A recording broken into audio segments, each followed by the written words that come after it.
तो जब कभी भी यूट्यूब का इतिहास लिखा जाएगा उसमें एक नाम हमारा होगा।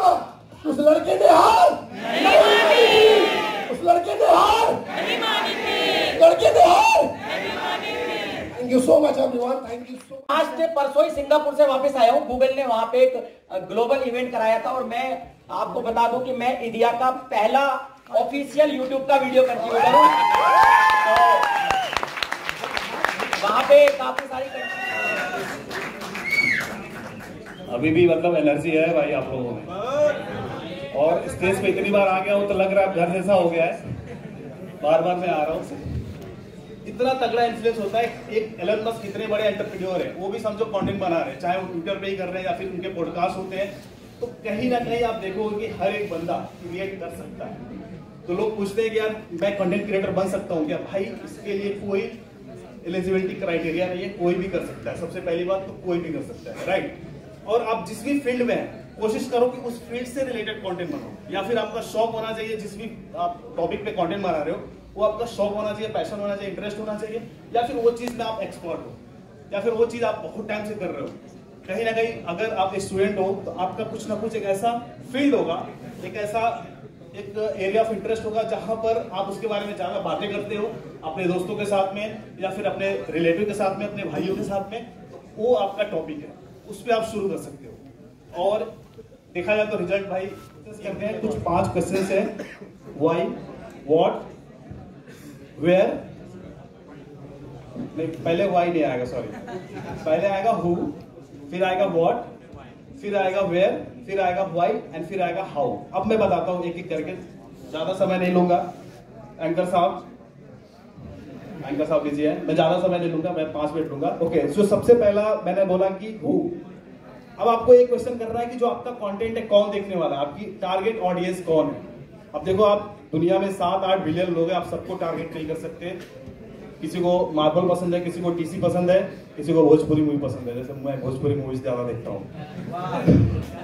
तो आप हर किसी को खुश नहीं कर सकते, तो आपको ये देखना है कि आपकी टारगेट ऑडियंस कौन है। अब जैसे फिनांस में सबका इंटरेस्ट नहीं होता, कोई बोलता है यार मेरे पैसे लो, अब तुम इसको मैनेज करो, वो किसी को दे देगा, किसी थर्ड पार्टी को दे देगा, वो बोलेगा मेरे को नहीं सीखना, मेरे को इसमें पढ़ना ही नहीं है। तो कहने का मतलब है कि आपको ये पता लगा रहा है कि आपकी टारगेट ऑडियंस कौन है, या फिर आप किसको टारगेट करना चाहते हो। तो ये पहला क्वेश्चन है हु। दूसरा था व्हाट, आपकी ऑडियंस क्या चाहती है, उसके डिजायर्स क्या है, उसके गोल्स क्या है। आप ये क्वेश्चन करो कि आपकी ऑडियंस को चाहिए क्या, ठीक है। तीसरा है, अगर आप चाहे तो इसको नोट डाउन भी कर सकते हो, रिकॉर्ड कर सकते हो। जो तीसरा है वेयर, जो आपकी ऑडियंस है कहाँ। अब इंटरनेट पे देखो यार, बहुत सारे प्लेटफॉर्म्स है, बहुत सारे चैनल्स है जहां पे अलग अलग टाइप की ऑडियंस है। लाइक फेसबुक पे अलग ही जनता, इंस्टाग्राम पे यूथ भरा भरा, यूट्यूब पे हर टाइप के लोग थोड़े मिल जाएंगे, बट हर किसी को दिन रात यूट्यूब देखना पसंद नहीं होता है। कोई कोई कभी कभी देख लिया, मूवीज देख लिया, गाने देख लिए, ऐसे भी लोग हैं। लाइक उनको यूट्यूब ज्यादा पसंद नहीं। कुछ लोग ऐसे हैं जिनको स्नैपचैट ज्यादा पसंद है, कुछ लोग ऐसे हैं जो ट्विटर पे है, राइट। तो आप देखो कि जो आपकी जनता है कहाँ मिलेगी। क्या पता वो वीडियोस नहीं देखती, वो पढ़ती है, तो आपको ब्लॉग्स बनाने पड़ जाएंगे। लाइक आपको लिखना पड़ जाएगा, आर्टिकल्स लिखना पड़ जाएगा। तो ये पता लगाना बहुत जरूरी है कि जो आपकी ऑडियंस है कहाँ पे है। और अगर आपको जानना है तो आप गूगल में सर्च करना सोशल मीडिया डेमोग्राफिक्स, आपको अलग अलग सोशल मीडिया प्लेटफॉर्म के डेमोग्राफिक्स मिल जाएंगे, किस पे किस तरह की जनता है, कितनी जनता है। सोशल मीडिया डेमोग्राफिक्स आपको सर्च करना है। नेक्स्ट आ जाता है कि व्हाई। अब ये पता लगाना है, जब कंटेंट बनाने से पहले आपको एक क्वेश्चन करना है कि ये जो कंटेंट आप बना रहे हो आपकी ऑडियंस देखेगी क्यों, उसको क्या मिलेगा इससे, उसको बेनिफिट्स क्या होंगे। ये क्वेश्चन भी करना। क्वेश्चन खुद करो, आपको आंसर मिल जाएंगे। इसके बाद जो एंड में, जो लास्ट में बताया, 5वां जो क्वेश्चन करना था हाउ। अब जो भी गोल्स हैं, जो भी डिजायर्स, जैसे हमने व्हाट, दूसरा जो क्वेश्चन था व्हाट था, तो जो डिजायर्स है आपकी ऑडियंस की, जो गोल्स है, वो आप कैसे पूरा करोगे, आप उसको कैसे वो चीज फुलफिल कराओगे। अब एग्जांपल के साथ बात करते हैं। जैसे मान लो मेरा चैनल किस पे, मेक मनी ऑनलाइन पे। पैसे किसको कमाने हैं, मुझे लगता है 18 साल के बाद एक लाइक कीड़ा आ जाता है सबके अंदर कि अब पैसे कमाने हैं। कॉलेज में ही आ जाता है वैसे कि यार अब पैसे कमाने पड़ेंगे, थोड़ा शो ऑफ मारना पड़ेगा, कॉलेज में बाइक लेके जाएंगे, सोचते हैं कि अब पैसे कमाने का वक्त आ गया, अब क्या करें ऐसा कि पैसा कमाएं। उनका एक वो डिजायर है। और मेरी ऑडियंस कहाँ पे मिलेगी? मुझे लगता है कि जो मेरी जनता है 18 से लेकर 18 साल जिनकी एज है उससे लेके लगभग 35 साल के लोग हैं जो ज्यादा सर्च करते हैं। कई लोग जो जॉब भी कर रहे होते हैं उनको एक्स्ट्रा इनकम के सोर्सेज चाहिए होते हैं कि वो और ज्यादा पैसे कैसे बना सकते हैं, तो वो भी मेरी टारगेट ऑडियंस है। ऐसा नहीं कि जो जॉब कर रहा है उसका पेट भर गया, उसको और पैसे चाहिए। भाई किसको लगता है कि जो अभी सैलरी उसको मिल रही है उसमें सेटिस्फाइड है, मतलब अभी उसको और नहीं चाहिए, और पैसे नहीं चाहिए? कोई ऐसा है? कोई ऐसा नहीं है ना। तो इसीलिए वो एक्स्ट्रा इनकम की तलाश में है, तो वो भी मेरा एक टारगेट ऑडियंस है। अब वो मुझे कहाँ मिलेगा? एक क्लियर हो गया मेरा, यूट्यूब पे मिल जाएगा, थोड़ा बहुत इंस्टा पे मिल जाएगा। इंस्टा पे कुछ ज्यादा यूथ है, लाइक 18 से नीचे वाले भी ज्यादा लोग हैं, बट मैं टारगेट करूंगा ज्यादातर यूट्यूब पे, फेसबुक पे, क्योंकि फेसबुक पे आपको पता है 30 के ऊपर की जो जनता है वो ज्यादातर एक्टिव है वीडियोस में। 30-35 साल के जो ऊपर के लोग हैं ना, वीडियोस देखते रहते हैं वो फेसबुक पे, जो जो उनके फीड में आता रहता है। अब इसके बाद उनका गोल क्या है? उनको चाहिएगा, जो मेरी ऑडियंस है उनको चाहिएगा, उनको पैसा कमाना है, राइट? उनको मेरी वीडियो से क्या बेनिफिट मिलेगा? मेरी वीडियो से उनको बेनिफिट मिलेगा कि मैं जो चीजें बता रहा हूं उससे वो अपना करियर शुरू कर सकते हैं, अपना वो पैसा कमाना शुरू कर सकते हैं। वो चीज उनको फायदा होगा, लाइक वो इसलिए मेरी वीडियोस देखेंगे। और मैं कैसे फुलफिल कर रहा हूं, एग्जांपल के लिए मान लो किसी को ना अफिलिएट मार्केटिंग से पैसे कमाने हैं, तो अब मैं अफिलिएट मार्केटिंग के थ्रू उसको पैसे कमाना सिखा रहा हूं। किसी को ब्लॉगिंग के थ्रू पैसे कमाने, अब मैं इसको ब्लॉगिंग के थ्रू पैसे कमाना सिखा रहा हूं। तो ये जो 5 क्वेश्चंस है ना, इसी के बदौलत मैं अपने कंटेंट को तैयार करता हूं। और शायद आप लोग इतना प्यार दे रहे हो, सम्मान दे रहे हो, तो वो मेरे लिए बहुत बड़ी बात है। और इसी वजह से भी पहचानते हो, क्योंकि मैं चाहता हूं कि जो भी चीजें मैं करूं ऑडियंस के लिए करूं। एक टाइम पे मैं भी स्ट्रगल कर रहा था चीजों के साथ में कि यार मुझे भी पैसे कमाने हैं, मुझे भी अपनी शौक को पूरा करना है। जब मुझे लगा कि यार मैं चीजें कर पा रहा हूं, तो मैंने सिखाना शुरू कर दिया, दूसरों को बताना शुरू कर दिया। और मुझे लगता है चीजें बताने से एनर्जी नहीं है क्या सर? कुछ खाने वाने का व्यवस्था नहीं क्या आपने? लग रहा है ना। तो बांटने से बढ़ता है, ये मेरी फिलॉसफी है, ये मेरा पॉइंट ऑफ व्यू है, इसीलिए मैं चीजें शेयर करता हूं। यूट्यूब पर ट्रांसपेरेंसी के साथ चीजें दिखाना किसी ने शुरू किया तो आपका भाई ही है। और आज तो आपको और भी चैनल्स मिल जाएंगे जहां पर चीजें दिखाई जा रही है, बताई जा रही है। और मैं ऐसे बहुत सारे ऐसे लोगों से मिलता हूं जो अंडरग्राउंड है और काफी पैसे कमा रहे हैं, जो हमारी सोच से बाहर है। मैं अभी जब या फिर अगर आपके अंदर कोई टैलेंट नहीं, बहुत सारे ऐसे लोग होंगे जो सोच रहे होंगे मेरे पास तो कोई टैलेंट नहीं है, मैं क्या दिखाऊं, मेरा तो किसी में फील्ड में इंटरेस्ट ही नहीं है, मैं क्या दिखाऊं। ऐसा किसको फील होता है? तो आप सोशल मीडिया इन्फ्लुएंसर बन सकते हो। जैसे मेरे को कुछ नहीं आता था, तो मैंने दूसरों को देखा, दूसरों से इंस्पायर हुआ, मैं चीजें करते गया और धीरे धीरे मुझे समझ में आ गया अच्छा ऐसा करना है। तो फिर व्यूज आते हैं, लोग देखते हैं और फिर सब्सक्राइबर बढ़ते हैं, नंबर्स बढ़ते हैं। तो मैं वैसे वैसे करने लगा। मेरे को डांस करने नहीं आता था, सिंगिंग नहीं आती थी, ना ही मेरे पास कुछ ऐसा था कि मैं मैथ पढ़ा दूं, इतना भी पढ़ने में अपन अव्वल दर्जे के नहीं थे। तो कहीं ना कहीं ऐसा था कि यार मुझे ऐसा फील होता था कि मेरे पास तो कुछ है नहीं। अगर ऐसा आपको लगता है कि मेरे पास कुछ नहीं है दुनिया को दिखाने के लिए, फिर भी आप सोशल मीडिया इन्फ्लुएंसर बन सकते हो। बस आपको ये देखना है कि जो ऑडियंस है उनको चाहिए क्या। जो अभी देखो YouTube पे पता है कि बहुत सारे बिलियंस में लाइक ऑडियंस है, और आपको बिलियंस नहीं चाहिए पैसे कमाने के लिए। कितने लोग चाहते हैं कि यार हम बस YouTube पे फेमस हो जाए, पैसे ना कमाए। कोई हाथ खड़ा करे भाई, मैं अकाउंट नंबर भिजवा दूंगा आपको, ठीक है? और फेमस करने की जिम्मेदारी मेरी हो जाएगी। सॉरी, सब कुछ आता है। तो पहले तो एक करो, पहले एक शुरू करो आप, जो आपका सबसे आपको लगता है कि यार ये सबसे पहले जो आपके दिमाग में जो टॉपिक आ रहा होगा इस पे करना है, वो करो। फिर धीरे धीरे मेरी तरफ 5-6 चैनल बना लो। एक भाई साहब थे कुछ 36 चैनल थे भाई, संतोष जी नाम है उनका। संतोष जी भाई क्या करेंगे इतने पैसों का? कांटेक्ट करना चाहें कैसे करना? भाई नंबर एक्सचेंज भी हो जाएंगे। मुझे लगता है मुश्किल से दूरी नहीं होगी भाई। आपसे कांटेक्ट करने के लिए 500 किलोमीटर से आया था भाई। जोरदार तालियां हो जाए जितने भी लोग दूर से आए, बहुत बढ़िया। और सीरियसली बहुत प्राउड महसूस कर रहा है। आई होप आप सबने अब क्या कर रहे हैं? ओके,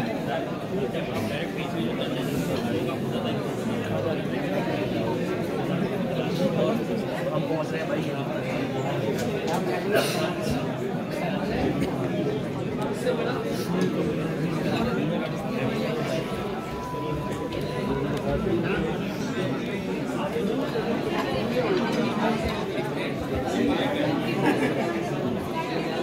को पढ़ाना है, जितने भी घंटे लगे हम देंगे, जितने भी जो भी करना पड़े हम करेंगे। Thank you so much. Thank you. मेरा सवाल सरताज सर से था कि सवाल हम बाद में लेंगे, अभी थोड़ा सा है। तो अगर किसी को एजुकेशन चैनल खोलना हो तो किन किन चीज़ों का ध्यान रखना चाहिए, क्योंकि अब कमेंट बॉक्स में इतने सारे सवाल आते हैं, उनका भी ध्यान रखना है और कुछ लोगों का भी ध्यान रखना है, तो वो सारी चीज़ें कैसे टैकल करी जाती हैं? क्योंकि जब आप कोई भी अलग किसी का सब्सक्रिप्शन पैक लेते हैं तो देखते हैं कि वीडियोस की सीडीज आ जाती थी पहले, बहुत से ऐसे ब्रांड्स हैं, नाम नहीं लूँगा, सीडी आ जाती, लेकिन लोगों के डाउट्स क्लियर नहीं होते, तो उसको लेके ये जो छोटे छोटे पॉइंट्स हैं उनको कैसे आप समझते हैं? बहुत ही बढ़िया सवाल, और इस सवाल से बहुत सारे लोगों को फायदा भी मिलेगा। अगर हम बात करते हैं एजुकेशन की, तो इसमें आप क्या नया डेवलपमेंट देखते हैं और क्या इन सारी चीज़ों से समझते हैं? मैं ये आपसे जानना चाहता हूँ, क्योंकि बहुत सारे यंगस्टर हैं जो कुछ नया सीखना चाहते हैं लेकिन बहुत कम समय में सीखना चाहते हैं। पेशेंस लेवल धीरे धीरे कम हो रहे हैं लोगों के अंदर देखने के लिए, जो रुकते हैं बहुत कम है। तो इस पर आप क्या अपनी राय देना चाहेंगे? Thank you. सबसे पहले मेरे को ऐसा लग रहा है कि I am probably the youngest creator on the panel, right? एक बार यश के लिए ताली। I don't think a lot of people know about me. तो मैं एक कॉलेज स्टूडेंट हूँ फाइनल ईयर में, और I have been running my YouTube channel since my first year of college. जब मैं 17 साल का था तब मैंने अपना यूट्यूब चैनल शुरू किया था। आज हमारे पास 1.5 लाख सब्सक्राइबर्स की कम्युनिटी है, और recently we launched a college admission platform. So we are the biggest college admission platform in the country at this point. अभी अगस्त में रिसेंटली लॉन्च किया था, राइट? तो ये सब चीज़ें जो आती हैं ना, ये इनसाइट्स से स्टेम होती हैं। सबसे इंपॉर्टेंट वर्ड है यहाँ पे इनसाइट्स। कुछ ना कुछ तुम्हारे पास स्पेसिफिक मार्केट की नॉलेज हो जाती है धीरे धीरे। फॉर एग्जाम्पल जैसे सर ने अभी मेंशन किया कि ट्रेंड्स बदल रहे हैं व्यूअरशिप के, राइट? जब मैं शुरू में कंटेंट बनाने लग रहा था तो आई वाज सीइंग कि लोग देखना चाहते थे 10, 12, 15 मिनट की वीडियो, बट अब सब कुछ बहुत ज़्यादा फास्ट हो गया है, right? People want bite size content. उन्हें 15 सेकंड में दे दो भाई इन्फॉर्मेशन, 30 सेकंड में दे दो भाई इन्फॉर्मेशन। एंड अब इस पे सिर्फ यही वाला टेक है कि all of this is very good for visibility, right? We have seen the burst of Instagram reels, we have seen the burst of YouTube shorts. तो उसमें जो विजिबिलिटी है वो बहुत सही हमें मिलती है, राइट? तो फॉर एनी क्रिएटर, यहाँ पे कितने क्रिएटर्स हैं? मतलब बहुत सारे ऑडियंस हैं, और क्रिएटर्स कौन कौन है? एक बार हैंड रेज करें तो। अरे भाई, हाँ, तो वही वाला पॉइंट है कि फॉर एनी क्रिएटर 2 चीजें अगर हम याद रखेंगे, एक चीज हमारे लिए इंपॉर्टेंट है विजिबिलिटी, राइट? और एक चीज इंपॉर्टेंट है impact. So there is depth and there is breadth. तो आप ऐसे समझो कि जो आपका शॉर्ट फॉर्म कंटेंट अगर आप बना रहे हो, उससे you will be able to reach breadth, right? You will be able to cover a lot of people. आप भारत को कवर करोगे जब भी आप शॉर्ट फॉर्म कंटेंट बना रहे हो, क्योंकि वहां पे व्यूअरशिप बहुत ज्यादा है। तो एक ऐसा पॉइंट आएगा कि आपकी शक्ल को लोग पहचानने लग जाएंगे शॉर्ट फॉर्म कंटेंट से। फिर एक होता है डीप इंपैक्ट, आप कितना ज्यादा डेप्थ में जा सकते हो, तो वो चीज आपकी आपका long form content. Amrish sir ने अपना पूरा जो YouTube का करियर, आप इसको बोल रहे, ट्रजेक्टरी रही है बहुत स्ट्रॉन्ग, तो दैट वाज डेप्थ, ठीक है? It was long form videos, वहां से उन्होंने डेप्थ क्रिएट करी। और इसलिए ये बहुत मुश्किल होता है इस लेवल का इवेंट ऑफलाइन करवाना, और इतने सारे लोगों को इकट्ठा कर पाना एक छत के नीचे, राइट? तो ये डेप्थ आपको मिलेगी आपके लॉन्ग फॉर्म कंटेंट से, और जो आपको ब्रेड्थ चाहिए, आपको विजिबिलिटी चाहिए कि बहुत सारे लोग आपकी शक्ल को पहचाने, वो चीज आपको शॉर्ट्स दे सकता है। बिल्कुल सही बात की। अमरीश भाई से एक बात याद आई, अमरीश भाई शायद नहीं जानते हो, मैं उनके फेसबुक पे 2014 से जुड़ा हुआ था, और मैंने अमरीश भाई की एक सीडी जो चढ़ी है उन्होंने, मैंने वहां तक उन्हें देखा है। और मैं इसलिए आपको अभी भी कहता हूं कि जितनी आपने मेहनत करी है वो इसकी तारीफ जितनी करी जाए उतनी ही कम है। एक बार अमरीश भाई के लिए फिर से ताली बजा दी जाए।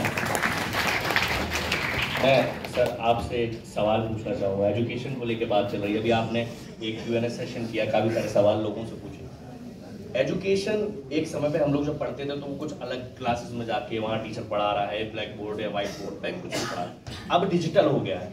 तो ये जो एरा है इसको आप क्या समझते हैं, क्या इसका फ्यूचर है, कैसे आप इसको आगे देखते हैं? मैं ये जानना चाहता हूँ आपसे। देखिए, एक्चुअल में क्या है, अभी जैसे मैं गूगल की ग्लोबल समिट में गया था और मैं गूगल के इवेंट्स में जाता रहता हूँ, तो हमको लगता है कि गूगल एक टेक कंपनी है, बट गूगल के जो वाइस प्रेसिडेंट वगैरह हैं जब वो आते हैं तो कहते हैं गूगल एक एजुकेशनल कंपनी है। और आप देखो कि हर चीज़ चेंज हुई है। पहले हम खाना खाने रेस्टोरेंट पे जाते थे, फिर घर पे आने लगा, डिजिटल ने वहाँ चेंज किया, पहले हमें मान लो ट्रेन का रिजर्वेशन कराना है तो हमें वहाँ जाना पड़ता था, फिर हम मोबाइल से करने लगे। एजुकेशन एक ऐसी चीज थी जो पहले से बस इससे बैठे रहते थे और ग्रुप पढ़ाते रहता था, वैसे ही चलता रहा। क्लासरूम बदले बट सिस्टम वही था कि लोग बैठे हैं और एक टीचर पढ़ा रहा है। लॉकडाउन में वो चीजें चेंज हुई कि अब आप मोबाइल पे पढ़ सकते हो, डिजिटल हो गया सब कुछ। ये दोनों के लिए अच्छा हुआ, टीचर के लिए भी स्टूडेंट के लिए भी। कैसे हुआ? टीचर ने एक कोर्स बनाया, उसको बहुत सस्ते दाम पे वो बेच सकता है या वो फ्री यूट्यूब पे ही पढ़ा सकता है। तो एक टीचर के लिए भी बहुत इजी गोइंग हो गया, क्योंकि प्राइवेट इंस्टीट्यूट टीचर को बहुत ज्यादा एक तरीके से टॉर्चर कर रहे थे, मतलब 16-16 घंटे टीचर पढ़ा रहे हैं, उनके लिए बहुत सही हुआ। और जो एजुकेशन लेना चाहता था स्टूडेंट, उसके लिए काफी ईजी हो गया, या तो यूट्यूब पे फ्री में सीख सकता है, या वो अगर कोर्स भी कोई बाय करता तो बहुत सस्ते में बाय कर लेता, तो काफी चीपर पड़ता है, वो घर पे बैठ के पढ़ सकता है। पहले मान लो गाँव में किसी को कुछ बड़ा कुछ करना है तो शहर जाना पड़ेगा अपने के लिए, तो वो एक डिजिटल क्रांति आई, उससे ये सारी चीज वो एरा ही बदल गया कि अब शिष्य बैठे रहेंगे और एक टीचर पढ़ाएगा। काफी सस्ता हुआ, सुगम हो गया, और अब एक साथ आप घर बैठ के पढ़ भी सकते हो, अपने जॉब के साथ पढ़ सकते हो। और अब अगर इसके फ्यूचर की बात करें तो फ्यूचर में क्या होता है कि आप देखिए जो नॉलेज है ना, नॉलेज एक दूसरे से ट्रांसफर होती है। पहले क्या था, एक गुरु था वो अपने शिष्य को कंठस्थ कराता था, फिर वो शिलालेखों पे लिखा जाने लगा, फिर भोजपत्र पे आया, फिर ऑडियो कैसेट सीडी, अभी वो सब ऑनलाइन आ गया है। तो ये अभी काफी ग्रो कर रहा है, आने वाले टाइम में भी इसका पीक नहीं आया है, तो अभी और इसका फ्यूचर देखने के लिए है। आने वाले फ्यूचर में टीचर के लिए भी और बेटर होगा, स्टूडेंट के लिए भी बहुत बेटर होगा, और काफी पोटेंशियल है इसके अंदर। और लास्ट में अमृत जी को थैंक यू कहना चाहूंगा इस समिट को कराने के लिए, क्योंकि मैं बहुत मिस कर रहा था इंडिया में कोई यूट्यूब का ऐसा समिट हो जिसमें सारे के सारे क्रिएटर बैठ के बात करें। तो सर आपको बहुत बहुत थैंक यू। सभी यहाँ क्रांतिकारी क्रिएटर्स हैं।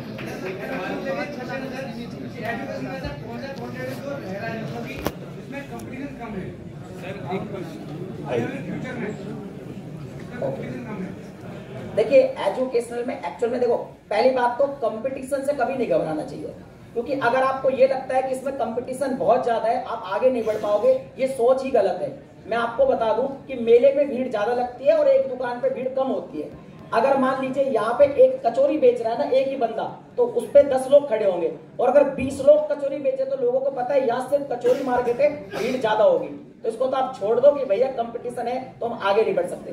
बस आपको अपना कंटेंट रख देना है। एजुकेशन में भी बहुत सारी संभावना है। अभी मुझे कोई मिले वो कुछ ग्रीन इकोनॉमी के बारे में बात कर रहे हैं, ये बिल्कुल नई अनयूजुअल चीज थी, तो आपको सोचना पड़ेगा। बाकी बहुत सारी और संभावनाएं आप क्रिएट कर सकते हैं। मेरा सवाल आपसे है कि आप वही लोग एजुकेशन को लेके यूट्यूब पर आ गए हैं, काफ़ी सारे लोग हैं जो पढ़ा रहे हैं, लेकिन अर्निंग का कैसे सोर्स वहाँ से जनरेट हो, और कैसे कुछ बहुत से लोगों को नहीं पता, वो सिर्फ निस्वार्थ पढ़ा रहे हैं, क्योंकि मतलब कि एजुकेशन एटलीस्ट कहीं तक तो जाए, लोग सीखें, तो उसको लेके आप क्या कहेंगे? हम लोगों का पहले ऑफलाइन सेंटर था, तो कोविड की वजह से वो बंद हो गया था, और मतलब एक तरीके से आप ये मान सकते हो कि सब कुछ डिस्ट्रॉय हो चुका था। फिर उसके बाद जब कोविड ख़त्म हुआ था तो हम लोगों ने 2020 में हम लोगों ने शुरू किया था, और 2020 में हम लोगों ने अगले 1 साल तक हम लोगों को ऑनलाइन हम लोग पढ़ा रहे थे। मतलब हम लोग एजुकेशन कंटेंट 9, 10, 11, 12 को पढ़ा रहे थे हम लोग, लेकिन ज़ीरो रिस्पांस था 1 साल तक, और हम लोगों के पास जो टीम थी वो तो थी। फिर उसके बाद क्या हुआ, और एग्ज़ाम भी नहीं हो रहे थे। आप लोगों को याद होगा 2020-2021 में एग्ज़ाम भी नहीं हो रहे थे, तो किसी बच्चे को पढ़ना भी नहीं था ऑनलाइन। ये भी मैं बता दूं, हम लोग पढ़ा रहे थे, हम लोग एजुकेशन वीडियोस बना रहे थे, लेकिन कोई देखना नहीं चाह रहा था। फिर उसके बाद 2021 में एग्ज़ाम आया, जब पहली बार मतलब कि कोविड के बाद कि ऑफलाइन एग्ज़ाम होने वाला था, हम लोगों ने लाइव जाना शुरू किया बच्चों के बीच। तो आपको बता दूं कि एग्ज़ाम जैसे मान लो 1 महीना बचा है, तो एक दिन में 24 घंटे हैं, तो एक महीने में 720 घंटे हैं। हम लोग बच्चों के लिए खड़े रहे 400 घंटे। आप मतलब पूरी टीम जो थी हमारी, वो 400 घंटे खड़े होकर के लगातार पढ़ा रही थी कि भाई ठीक है हम लोग बच्चों के लिए पढ़ाएंगे। और मैं आपको बता दूं कि हम लोगों के सब्सक्राइबर 5-6 हज़ार थे, और 1 महीने के अंदर हम लोग 1.5 लाख क्रॉस कर गए थे, और 1.5 लाख वो थे जिनको हम पढ़ा रहे थे हम क्लास। और फिर मैंने इन्हें ये भी कहा कि 15 दिन बाद, तब हमारे 1 लाख नहीं हुए थे, मैंने कहा 15 दिन बाद 1 लाख क्रॉस हो जाएंगे। तो उन्होंने मेरा कन्विक्शन देख करके ही बोला यार तुम कांटेक्ट करो हमसे, बात करते हैं। तो वहां पर हमारा नंबर एक्सचेंज हुआ, और राइट। और आज नोएडा के अंदर में 35 लोग हैं, पटना में 12 लोग हैं, उदयपुर में हमने स्टार्ट किया, यानी एक्सपेंशन करते चले जा रहे हैं। डिमांड कौन जनरेट कर रहा है? टीचर। एक कम्युनिटी को टारगेट किया, सीरियस, क्योंकि टीचर कम्युनिटी ना बहुत सीरियस है, वहां कोई ऐसी वीडियो नहीं बना सकते।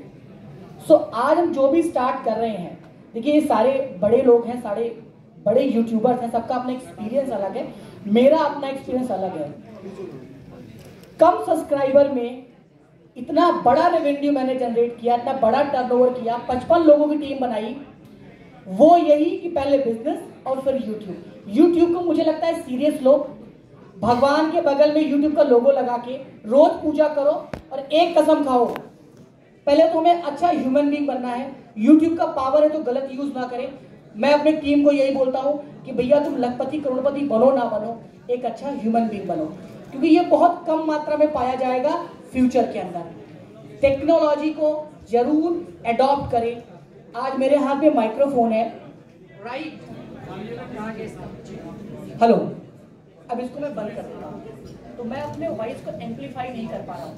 एम्पलीफाई मैं नहीं कर रहा हूँ, ये मेरा माइक्रोफोन कर रहा है, यानी ये टेक्नोलॉजी है। वो कैमरा, अगर वो कैमरा नहीं होता हटा दो, तो हम लोग जो भी डिस्कशन कर रहे हैं वो अभी के लिए होता, बट कैमरा है तो लाइफ टाइम के लिए रिकॉर्ड हो गया। इतने सारे बड़े यूट्यूबर, इतने सारे क्रिएटर जो आए हैं, उनकी जर्नी रिकॉर्ड हो गई। यही टेक्नोलॉजी है। तो आप जिस भी फील्ड में हैं, लोग कहते हैं सर कोई जुगाड़ वाला सिस्टम बताओ। मैं बोलता हूं सर, आप अपने टाइम को क्यों खराब करते हो जुगाड़ में? अरे कुछ भी रुक जाओ, आपकी वीडियो आए तो क्वालिटी अच्छी हो, माइक अच्छा हो, राइट, ग्रीन क्रोमा पे बनाओ, पैसा है, डिजिटल बोर्ड लगाओ, आपके टाइम की वैल्यू है। हर टीचर आज के टाइम पे कोहिनूर है, आप मानो या ना मानो। आज खान सर सक्सेस हो गए, बड़े हो गए की वीडियो के साथ, और आज ये सफर बहुत लंबा हो गया और आपको बुलाने का, आपने हमें बुलाया, उसके लिए बहुत बहुत धन्यवाद और आभार प्रकट करता हूँ। एक बार अमरीश भाई के लिए जोरदार ताली बजा दीजिए। पैनल आज के इस पैनल डिस्कशन में एजुकेशन को लेकर बात होगी, जहां हमारे साथ काफी सारे दिग्गज लोग मौजूद हैं। एजुकेशन कितना भी बड़ा ब्लॉग हो जाए पूरा और आप सब एज ए क्रिएटर में आप सबको कुछ सीखने को मिला। जैसा कि सर ने एक क्वेश्चन किया कि डिजिटलाइजेशन ऑफ एजुकेशन, मैं आपको एक छोटी सी एक स्टोरी के साथ में इसको कनेक्ट करने की हम कोशिश करेंगे। मैंने मेरा करियर स्टार्ट किया इंजीनियरिंग कंप्लीट करने के बाद में, कंप्यूटर साइंस इंजीनियर रहा अमरीश भैया। तो अपनी 2 साल की नौकरी करी, कुछ 11-12 कंट्री का ट्रैवल करते हुए इम्प्लीमेंटेशन इंजीनियर बना और बहुत कुछ सॉफ्टवेयर के बारे में सीखा। उसके बाद में मैं कंटिन्यू काम करता रहा कोचिंग इंस्टीट्यूट के लिए, मेरी खुद की भी कोचिंग है। इस बात से मुझे ये समझ में आ गया कि जिस भी चीज़ के लिए मैंने वीडियो बनाए, उसके पीछे मेरा नॉलेज था, मेरा एक्सपीरियंस पिछले 6 साल का एक्सपीरियंस था। तो आज के टाइम पे जो क्रिएटर्स हैं, जो टीचर्स हैं, मैं उन्हें यही कहना चाहता हूँ कि व्यूज, सब्सक्राइबर्स आएंगे टाइम के साथ में, सबसे पहले पैसा लाना सीखना पड़ेगा। मैंने मेरा पहला वीडियो बनाया और पहले वीडियो में बताया कि मैंने एक ऐप बनाई है जो टीचर्स के लिए LMS है, जिस पर वो टीचर्स कोर्स पढ़ा सकते हैं। तो मैंने पहले ही वीडियो में वैल्यू दी और वैल्यू के साथ में अपना बिजनेस एस्टैब्लिश किया। सेम जब कोई टीचर जिसका बेस स्ट्रांग होता है, कोई भी ऐसा टीचर, मैं कई महान टीचर से मिलने का मौका मिला, बात करने का मौका मिला। आप जो भी अच्छे टीचर्स, यहाँ पे बहुत सारे टीचर्स हैं, इनका बेस इतना स्ट्रांग है, इनका नॉलेज, इनका स्किल सेट इतना स्ट्रांग है कि उसके सामने आप ये मान के चलो कि एजुकेशन में जो ग्रो मिलता है, तो चैनल वही बेटर हो जाता है, वहीं पर बेटर हो जाता है जब आपका बेस स्ट्रांग हो सकता है। मैंने सर से बहुत कुछ सीखा है। जिस दिन आप YouTube को as a platform, promotion platform use करने लगेंगे, आपका बिजनेस 10 गुना होगा। आज मैं भी 4 कंपनियां रन कर रहा हूँ और चारों की चारों कंपनी में मार्केटिंग इन्वॉल्व करता हूँ सिर्फ और सिर्फ अपने YouTube चैनल पर। तो जो 90,000 की कम्युनिटी बनी है मेरी, वो सिर्फ और सिर्फ एक वैल्यू और दूसरा फंड और मार्केटिंग के लिए। तो YouTube को अगर एक टीचर भी इस तरीके से यूटिलाइज करें, क्योंकि end of the day teacher का भी मोटिव है कि कोर्स क्रिएट करना।